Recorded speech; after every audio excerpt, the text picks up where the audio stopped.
Am I close enough? Okay. Good morning. This talk is in two parts because unbeknownst to each other, Tomeu and I put in kind of a similar talk, and my part will be a little bit more superficial. I will start with what we do in the Etna with NPU driver to make those neural network models run on the NPU, and those transformations, replacements of operations, why we would like to use an intermediate representation to do this, and then in the second half, Tomeu will talk about details about code and why we think that using NIR as this intermediate representation is a good idea.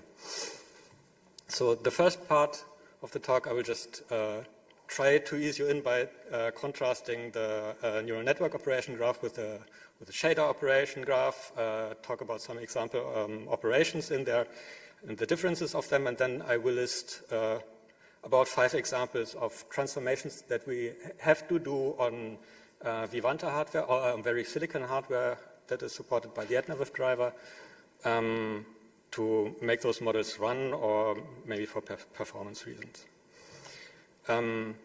For your classic graphics or compute shaders, the basic unit nowadays that is operated on is a 32-bit floating point scalar value usually.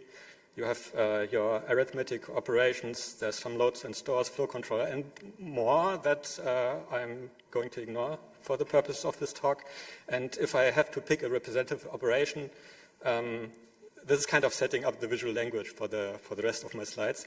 I would pick fuse multiplication and addition, where you have like 3 input operands that can be backed by registers or constant values, and to multiply 2 of them, add another one, and then you have your result. And for shader hardware, like the programmable shader core on the very silicon NPU that I use as an example, the basic unit is, because it's an older design, still 4 vectors. So you have SIMD-like operations. And for the neural network operations graph, like those that we get fed in from the upper layers, in the case of Teflon and Mesa, this is TensorFlow Lite. The basic unit is a tensor, usually 3 or 4 dimensions, varying width, height, depth, and the 4th dimension. And those are quantized for those NPUs that we have, usually 8-bit quantization. And the basic operations that we use for those convolutional neural networks that are used for vision tasks is convolutions, of course, then nonlinear activation functions that operate element-wise, and other element-wise arithmetic, for example, for residual operations. And all this arithmetic is saturated, and the representative operation is the 2D convolution that I just put on the slides for a little bit because I want to contrast it with the FFMA. So on the left, we have our input, which is a tensor, which is the data, and slices of this input that are shaped the same as a weight tensor or the kernel of the convolution. In this case, the green one is 3 by 3 by 3, multiplied element-wise, producing this red intermediate result on the right, and this doesn't really exist in hardware because it's immediately accumulated into a summed output value. And those inputs and outputs are read from memory, and the kernel of this convolution, the weight tensor, usually is also read from memory, but is, because this is a constant and the other data is variable, the weight tensor is usually compressed in some way or another. In the case of Vivanta, there is some kind of inline Huffman coding going on. So these have to be prepared beforehand. And so this is just a visualization for the other outputs and getting the other input values. And once we are done with this convolution, we have a single output layer from a 3-dimensional input tensor, and to get multiple outputs, we just have to add a 4th dimension to the weight tensor. And for the EtnaViv driver, for the Vivanta hardware, this is the way parallelization is achieved between multiple of those convolution accelerator cores, because multiple of those cores working on the same input data, just configured with different weight tensors to produce a single output channel each at the same time. So the basic unit of operation that we get in from TensorFlow Lite in this case is this convolution working on a whole tensor, and the basic unit of operation in the hardware that we submit is also on this level of tensor. After the convolution, usually the next step is some kind of nonlinear activation function. In this example, the linear, rectified linear unit and rectified linear unit 6 is displayed here. I've chosen those because those are supported in hardware in some kind or another. So for this hardware, the ReLU activation can just be fused into the preceding convolution. It's just a bit in the configuration blob. So our first transformation basically is to replace a convolution followed by a nonlinear activation like ReLU with a convolution that has the fused ReLU and just dropping the separate activation operation. And in case of ReLU 6, which has both lower and upper limits, this goes from 0 to 6, because the output, all tensors, but especially the output tensor in this case is quantized. If the 8-bit, for example, 0 to 255 range represents floating point values that lie inside this 0 to 6 interval, the nonlinear function in this case just becomes a no, and we can drop it. So this is kind of similar to dead code elimination. The next transformation that we are using is that current TensorFlow tooling produces quantized 8-bit signed integer networks models, and the hardware only supports unsigned integer calculations. But since part of this quantization is that there is a configurable 0-point offset, so it's a scale and a 0 point, we can just add 128 to all values, move from signed integer into unsigned integer 8-bit range, and just adapt all 0 points in the configuration to let the hardware do exactly the same operations and just not knowing that it is working on original integer 8. So in this case, we would just replace the configuration of all existing convolutions to change the signedness of the tensors, and add an addition and subtraction at the very beginning and at the very end for input and output tensors.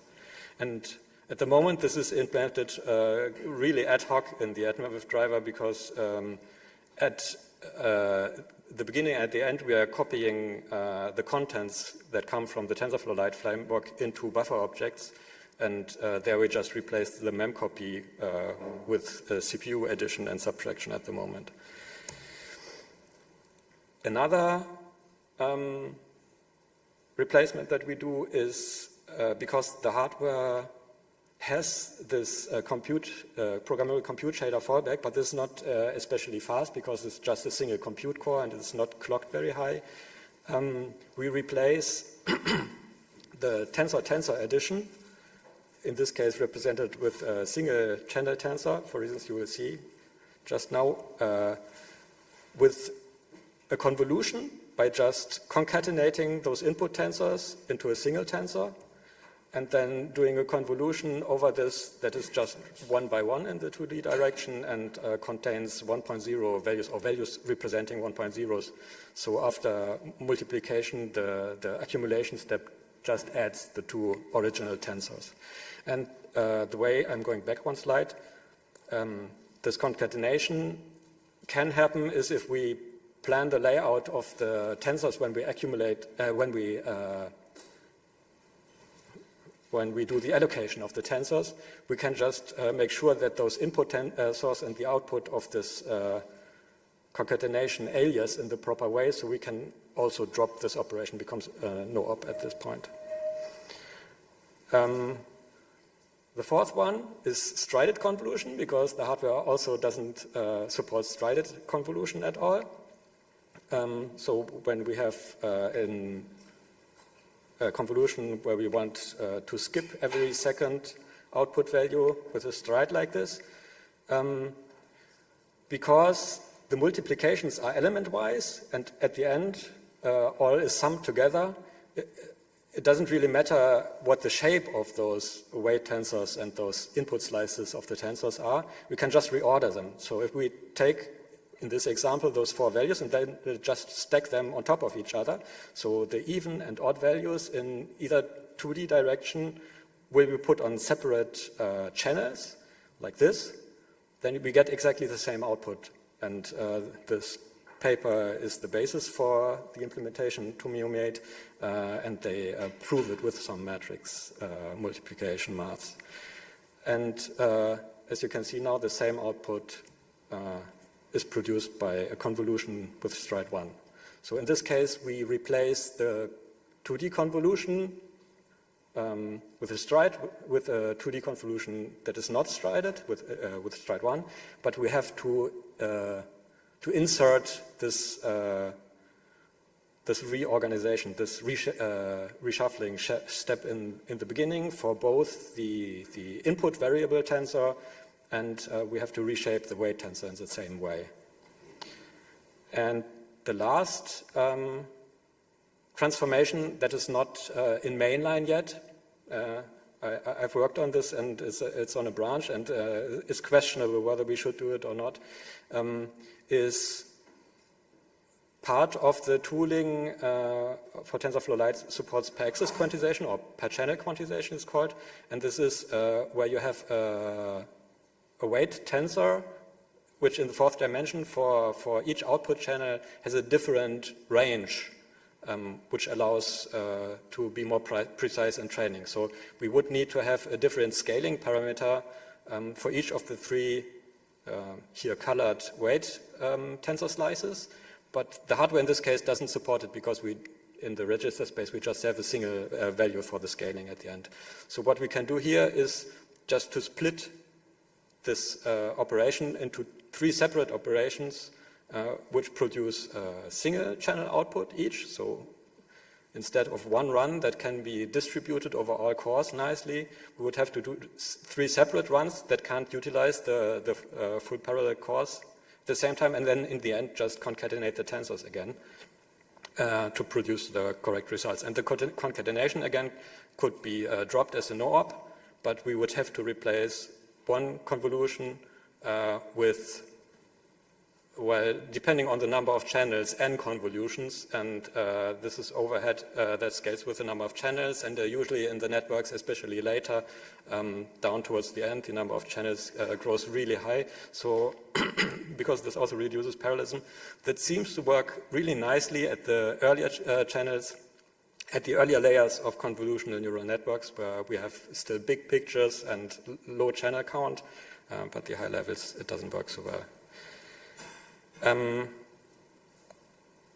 Okay, and all these operations are due to hardware limitations of this specific NPU core, but there are other drivers with the same limitations, and those transformations themselves have nothing to do with the hardware directly. These are just mathematical transformations that could be repeated for every driver.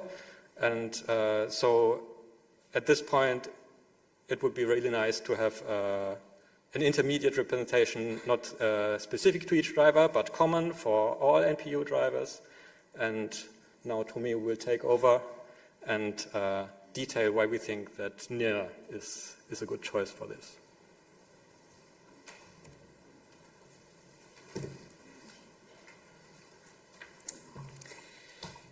Yeah, so I will start by explaining how we are doing it right now without NIR. We had the representation of the graph in a gallium. It's, well, just a series of strokes that I'm going to explain a bit quickly, and how they relate to each other, what makes it a graph. We have this information about each tensor. Most importantly is the shape, which is these dims filled here. So tensors normally have only 4 dimensions, so that's why we are using. And then, as Philipp mentioned, we have a quantization which explains to us how the mathematical operations will work on it. And then, and that's the scale, a floating point scale, then a 0 point to increase, and well, it's also important to know if it's signed or not. That's what we have right now, and this is the minimum that we needed. We would have to expand this as we add support for more models or for more drivers. And well, we have to keep adding operation types as we go. It's getting a bit long. And this is the operation struct, which is where most of it is here. You can see how it references tensors, so that's that struct that I started with. Each operation can operate on a number of input tensors and can output as well a number of output tensors, but most of the time it's just one input and one output. And some operations might need more tensors, like a convolution, for example. You have this in this union. And well, there's the weights and the biases, which Philipp also covered. And the stride is the same stride that Philipp just talked about. And there's a series of other attributes. And then in this union, you have another structs for the other operations, like, for example, pooling here. So that was for gallium. As you can see, because the operations have these inputs and outputs, that makes it a graph. And well, this is the very minimum that we needed so that the drivers that we have currently in Mesa work. But as you can see, it's very ad hoc. What about the drivers? They also have to represent this graph so they can operate on it and generate the machine code. And they are still graphs, of course, but they operate at a different level, and there's some hardware-specific considerations. So they have these structs. It's an operation equivalent to the operation in the Gallium API, and well, you have this type. Then, of course, because hardware normally is heterogeneous, there's different cores in it for different kinds of operations. Then at this point, it's different for each driver, but you need to know to which kind of core it goes. And then you have to repeat again this information that characterizes this operation, even if in a more hardware-specific way. Of course, you need to know about the tensors. In this case, it's just indexed, make it easier for code organization, and well, that's basically what we saw before. And in this specific case for Naviv, you have another level which is lower, closer to the hardware. It's right before meeting the machine code itself, and you have already BOs in which you already have the commands, or you have the compressed weights together with the biases. In this specific case, the drivers is separate. You can have a lookup table, for example, for some operations, and you, of course, need to keep track of this instruction, what are its input BOs and the output BOs, which actually in this hardware is just one always. So that's what we have currently, and we are not that happy with what we have because we need to scale to more drivers. As Philipp mentioned, there's quite some code that could be shared, but if we have these transformations applied on the hardware-specific intermediate representations, then we cannot share that code. And also how we did it, because of its ad hoc nature, makes some algorithms much harder to actually write. We would want to have a more rich and complex and expressive data structures so we can have a simpler algorithms. And well, I played with it. It turned up quite well at the second try after some feedback from Melissa, so thanks a lot for that feedback. And you can just go and read the code. I'm going to go quite quickly over it, but there isn't much to be seen, which I think is quite encouraging. So maybe NIR is a good match for all this. So explaining what's there, we can start. I think this is probably the single most important thing, which is that we are using the GLSL base types for this, similarly to how we have already one for cooperative matrices. I based on that, so also thanks for that previous work to Dave and Carol and the others. And we have a description like the other types, and here you can see how we have these dimensions, the shape of the tensor, the number of them, that's the rank. There will be a base type, which will be signed, unsigned, 8-bit, more. And then we have the quantization information. For now, as you see, we have only one scale, but this was just so I could validate this. It will be a bit more complex, but not that much. And the last one is kind of interesting. That's channel last. That's the layout of the data in memory. Basically, if it's a row major or a column major, it's quite important because some hardware prefers it in one format and some hardware in the others, and the frameworks as well. They don't always agree on that. How we use that?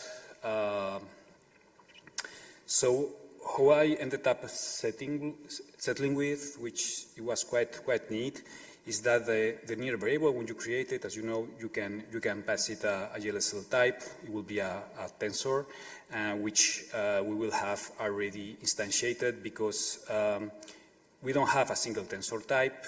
We have one type per each kind of tensor. For all the tensors, a single type for all the tensors that have the same shape, which were quantized in the same way. There's already infrastructure for that does some caching. We are using that. And then, for example, an intrinsic, like could be the one for convolutions, will just operate on those sources and of that type. Of course, there will be some intrinsics which will have some sources which are of tensor type, but then they could have another types. Like, for example, if you are adding a single scalar to a tensor, you will have a source which is not of the tensor type. That works fine as well. And well, just how I mentioned, you have this description, so you can know at any time this operation, the tensor on which the operation works on, what's its shape and its attributes. So you will need that when transforming it or when generating the machine code. Just two intrinsics that I played with. First is the convolution. As you can see, there's 4 sources. The 3 first ones are actually inputs, and the last one is the output because I pass it by a reference, like with a CMAT, if I remember correctly. And the first one is the actual input tensor. Then we have the weights, as we saw before, and then the bias, and then the actual output. No SSA and destination. It makes it easier. And you have these indices for all these attributes of the operation. Stride, as Philipp mentioned, and some other ones. And depthwise could be a different intrinsic if it's a depthwise convolution, which just means how it treats each channel, or I just choose to have a Boolean here. Works well. And then another example of an intrinsic. This is the transpose. It will permute the data in that tensor. Normally, you will have sometimes channels first, then weight and height. There's some frameworks in which first they have height and then weight, and well, you can do this kind of transformations with this intrinsic.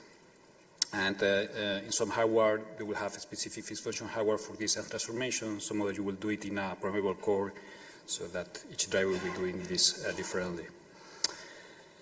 Well, when we are creating the initial program NIR, you just build it like you are used to. You have those indices, and you have the sources and the output, which we don't have actually here.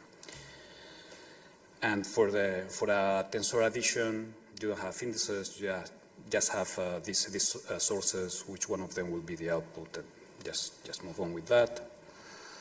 Now we will show you some examples how we have been using this, and I can tell you that is much nicer than how we were doing it, or how we are currently doing it without NIR. In this case, it's a normal pass, as we have several of them in Mesa, and as you can see, I just iterate here. I'm checking for intrinsics, and if it's a convolution, then I check in which what's the layout in memory of the tensors, the input and output, because as I mentioned, the hardware will need for the data in the tensor to be laid out in a specific way. So this just makes sure that the tensors that are going to be fed to the operations are in the layout that the hardware needs. So you can see that I just check if for this specific operation, the convolution, because there's other operations which don't really care about the layout because they operate on a single values. Some others need to know what are channels and what are the widths and the heights inside it. And if it's not in the right format, we just insert this transpose operation, which so at this level is still hardware independent, but then it will get eventually lower to something hopefully fast. Now it's not here just for room, but then the output we will be also transposing if the rest of the graph needs it to be in a different layout than what the convolution operation in the hardware produces. And well, this is just an example how we are adding this transpose. There's nothing interesting here.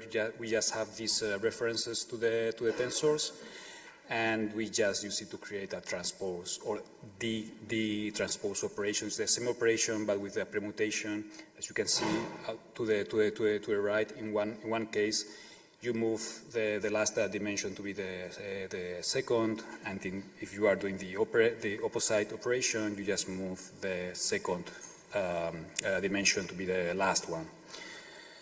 Now, when we do this, what will happen is that we'll have several unnecessary transposes because maybe you have one convolution and you will have another convolution right after it. So the output of the first convolution will be de-transposing, but then immediately after, the next convolution will be transposing it again. And these operations cancel each other. So we can just have a normal optimization pass in which when you find a transpose, you check if the next operation will be actually happy if it wasn't transposed. And in that case, take into account that it's a graph, so you can have several consumers for a single output. You just remove them. So it's dead code, basically. You just check how it is, and if they are out. So it's pretty neat. And it was actually quite complex to do this before without NIR. And I'm just really happy how short this pass is. Another example, this is how to lower a strided convolution if the hardware doesn't actually support iterating during the convolution over the tensors with a different stride than one, basically. This is the case for the EtnaViv NPUs, those revisions that we currently support in Mesa. And well, fortunately, I didn't know why when reverse engineering, why the tensors were changed in that way. Fortunately, after some Googling, I saw some papers there that talk about that. And yeah, it's not, well, Philipp explained all this, right? It's really nothing which depends on the hardware, and several NPUs need this, so we could have it at a common place instead of each driver having to do it inside with their own intermediary presentation. And I implemented it that you can just see in the merge request, which is not really complex. And yeah, so just to explain again why we're using NIR for this, we just felt the need to have several different intermediary presentations. We don't want for each driver, and also in Gallium to have something custom. It's a lot of code, and if the intermediary presentation isn't rich enough, then the algorithms suffer because of that. It's more complex, and we have to make changes and then update all the rest of the code for that. It's a bit of a nightmare, and we are getting a lot of new drivers, and we need to scale better with this. And yeah, so we have that one, which will be hardware in the independent, which is being passed around, would be passed around in Gallium, and we can do a lot of algorithms at that level, which benefit some drivers. And then each driver has to have at least one more, which is closer to the hardware, and very often an additional one, especially for drivers like that have programmable cores. That could be GPU-like, or could be DSPs. We will need another one, and of course, for those, maybe we will need another one which won't be NIR based. Well, we'll see. So far, NIR would be enough for the drivers that we have. And of course, if we cannot use NIR, then we will need to do something very similar, and it's a lot of code, as you know. So, well, maybe it's better to use what is already there if we can make it use in a simple way. And so far, it looks pretty good to me, at least. And I don't know what's going on with Intronos about it, but if we have already cooperative matrices, it's just one step further to have these higher level operations like our convolutions. And I think, as I say, I don't know what people are talking there, but I think it will be needed, because it's true that you can fully use these tensor cores that you have in NVIDIA or AMD GPUs via this new extension. But how you implement a convolution in terms of these matrix multiplications, if you want to do it, to use the hardware in an optimal way, you will need to know a lot about the specific hardware, in terms mostly about how you move memory around. So you really won't be able to write hardware-independent code at that level. You will have to have a different kernels for each piece of hardware, or a lot of if-defs, and so on. So I expect that we will have to go one level higher with Vulkan, and at this point you will have these operations on tensors that we are talking about here.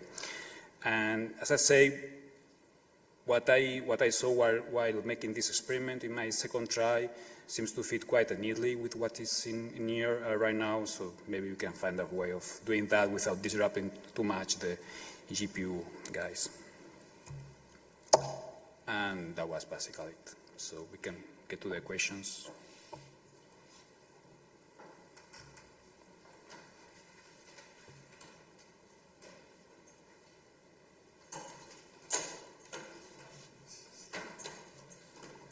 Yeah, much time.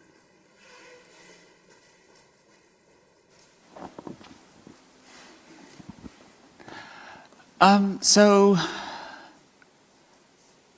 couple of thoughts.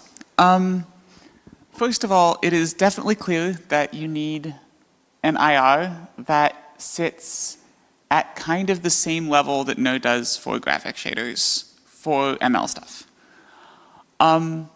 Whether or not Node is that IR is another question.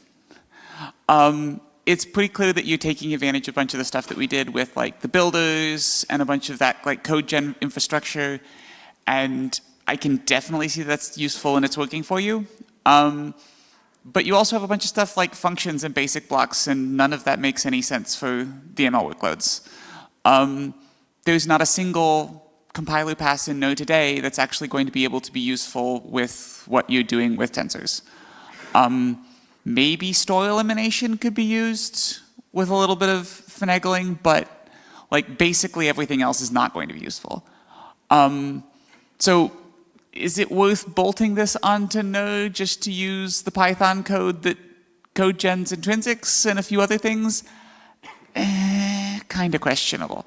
Is it going to cause harm? That's the bigger question. To that, yes, there are people who have been proposing various things within Kronos, and there's a very sharp limit on how much I can say, but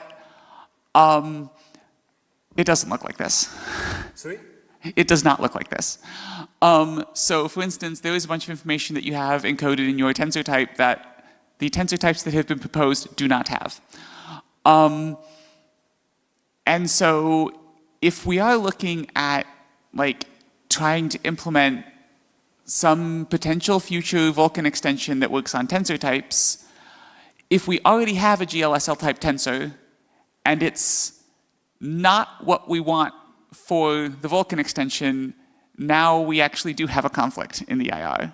And then we have to do a bunch of refactoring, and somebody has to get renamed, and then we have to, and so I'm kind of wondering if this isn't going to just add a bunch of conflicts that we didn't need that we're going to have to sort out later, instead of actually, like, I don't think that this is going to end up blazing a trail that Vulkan is then going to follow.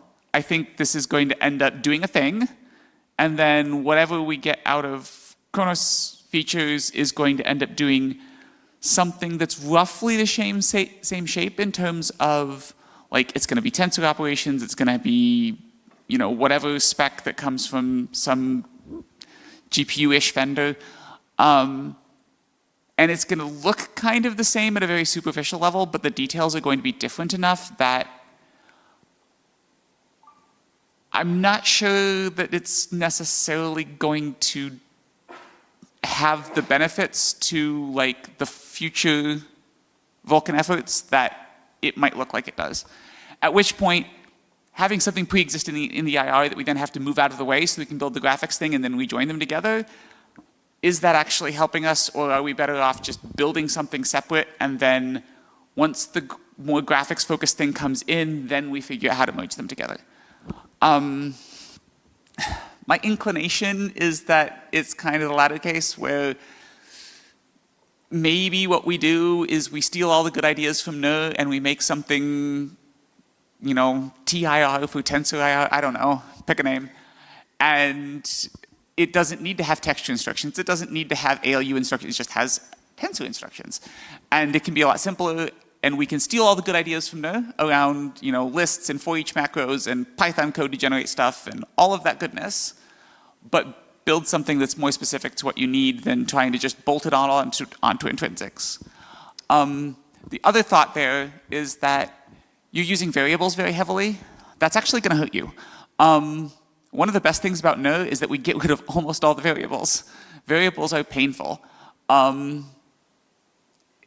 If you can do some sort of a tensor SSA value, that might be a lot better than messing around with variables all the time. But you can't do that in NIR because NIR's SSA values are VEC 16. And so, like, I kind of feel like it's interesting. I think it's definitely probably better than, like, I have looked through some of the Gallium stuff with the pipe ops, and I think it's definitely better than that. But I think we could get even better if we built something that steals the useful ideas from NIR, but is more targeted towards tensor stuff. And I think that if we do that, it's less likely to conflict with future graphic stuff. And based on all the different proposals that have been kicked around, there's a decent chance we're going to get something that looks kind of like this shape in Vulkan, but then we're going to have to, it's going to look a little different and we'll have to modify it. But yeah, it's really hard for me to make a case that NIR is a good enough fit for this, that it's really what we want to do. I mean, yeah, I definitely see that you're using bits, like you're using the builder, you're using all this stuff, and it's a lot of good infrastructure, but like, it's kind of like you're building something completely different on top of like a very graphics focused thing, and that can work, but it's also like maybe not what you actually want. Yeah, that's the question basically. So I asked that it was better to give it a try and see how it actually looks like. Now, some comments on that. There's one thing, which is that you will have these graphs, as I showed, with these new operations, high-level ones, and in some hardware what will happen is that you will lower one operation to the actual GPU instructions. So you will have this mix, right? So you had one operation outputs a tensor. That tensor is now for the next operation just memory. And then you have GPU operations operating on this, and then the output is now a tensor again. And then you have a high-level operation which runs on the fixed function hardware, for example. So you can have this graphics like intermediate representation, which also needs to express these higher level operations, because you have heterogeneous hardware which has fixed function different kinds of functional hardware, and you also have programmable cores, and this is the same program. They are consuming and producing the same data at the end. That's one thing. And the other thing is that, you know, who is it with a Vulkan? The people now will be pushing so that whatever goes out addresses their own needs for these companies which are pushing the most right now. Then you have some other companies which have been on the side, didn't realize even. And then they will go to Kronos because it doesn't work for us, and we'll have another extension further on top of it, and it will be maybe adding all this, which is missing right now in what people are talking about Kronos, right? What will you do at that point? Because you can see who is leading on the work that is out there, at least with cooperative matrices. These are vendors which have this kind of hardware, but there's other vendors with higher level hardware, and you really need to program pass information at that level, right? They are not participating right now, but their needs at some point will have to be taken care of. So what will happen at that point? Yeah, like I said, we need something. The question is whether or not putting it in NIR is the right thing. I'm not questioning that the high-level hardware exists and that that's a thing that's important. It definitely is, but I don't know how much it helps to have them in the same thing. For the hardware that's kind of mixed, where you have a single NPU that both has the shaders and has fixed function stuff, maybe it helps a little bit. But you can also make a compiler pass that consumes the tensor thing and produces NIR. Like, that's totally a thing that you can do. And we don't necessarily need to have it be always a node-to-node translation. So yeah, but then, oh gosh. There's a lot of designing into the wind that's happening right now, and it's hard to know what it's going to look like in the end. But like I said, from what I've seen with the stuff where people are like trying to add tensors to SPIR-V, stuff like this, I'm a little afraid that it's going to end up conflicting with this in ways that are going to get really uncomfortable if we have to like try and refactor something that's already living in GLSL type, already living in NIR. And if we're not actually sharing anything between graphics and machine learning besides the builders and some data structures, I'm not convinced that it necessarily makes sense to put them together until we actually know what the together thing looks like. Yeah, that's my gut feeling. Again, we're predicting the future here, and that's always difficult. So, yeah. Yeah, I agree with that. I don't know if anybody else has thoughts. Connor, do you have thoughts?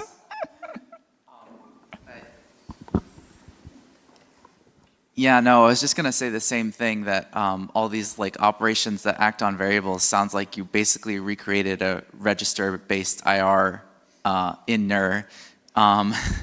So like, you know, the way that compilers used to work before SSA was like every instruction would read 3 things and then re-register 3 registers and then write a register. And that makes it way more difficult to do transforms if you have to keep track of, oh, did I clobber this thing? Like, can I move this around? Well, I don't know, because it writes something and an earlier thing might have written the same thing, right? It got a lot easier with SSA, and it seems like you're kind of going backwards. Maybe later, you need to later on then map these things to like an actual piece of memory, and then it makes sense to have a more register-like thing. But having these high-level transforms that act on variables sounds like you're kind of going backwards. Not really taking advantage of all the SSA stuff that we have in there.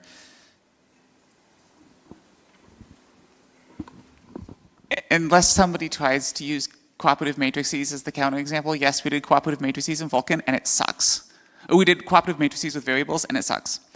The only reason why we did that is because NIR's vector SSA values assumption is baked in so hard that that was the only way out. And for 99% of stuff, the VEC16 assumption that's baked into NIR is exactly what you want in GPUs because you have like VEC4s, and that's basically the biggest granularity we have, and the only reason why we have VEC16s is because that's a VEC4 when you divide it up in int8s, right?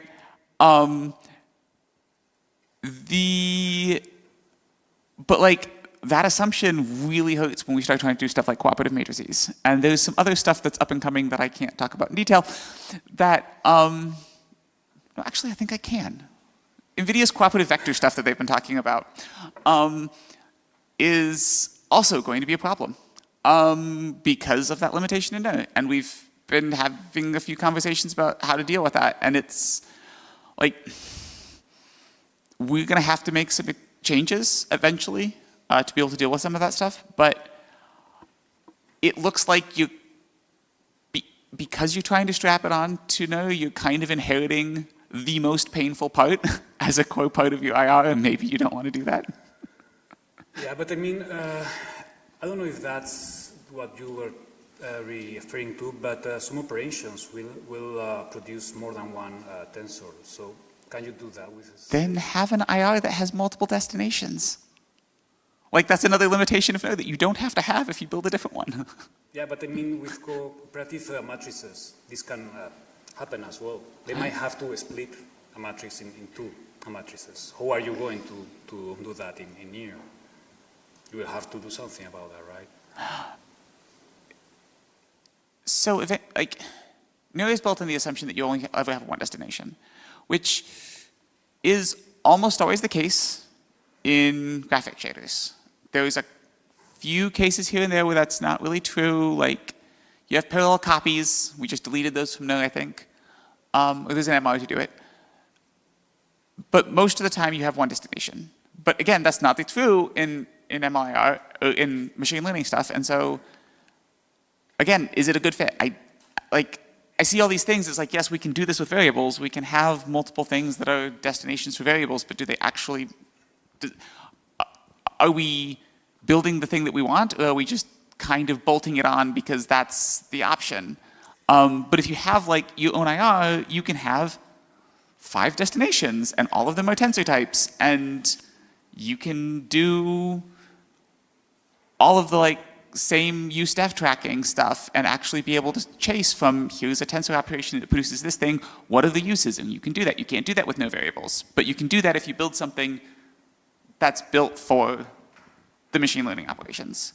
And so I think, like, I definitely see where using NIR is better than the simpler thing that you have in the pipe stuff, but like, I think we can do better.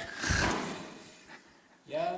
And I don't know that building, I don't know that, you know, sort of standardizing on NIR is actually doing you the favors that it looks like it is. I think you're kind of ending up repeating some of the mistakes that NIR was designed to get rid of in graphics, particularly the variables thing as the biggest one. But before I keep ranting on that, question. Do you usually completely overwrite your destination? Or do you typically write to just parts of the output? You always write to a different memory area. You don't write to the same memory area that is the input. If that's the question. But do you always write to somewhere else. Do you always like completely fill the destination? Or do you have cases where like you only write to part of it and then you write to part of it with a different operation? You can have more than one operation and each writes part of the same tensor. All right, I'm sorry, but I need to cut in here. We're a little bit over time. I'm really sorry to interrupt that, but maybe we can keep that discussion going. We can have more hallway maybe talks. also on the Matrix channel. Sounds like there's a lot to discuss. That's true. Yeah, thanks a lot again, Tomeu and Philipp. Thank you.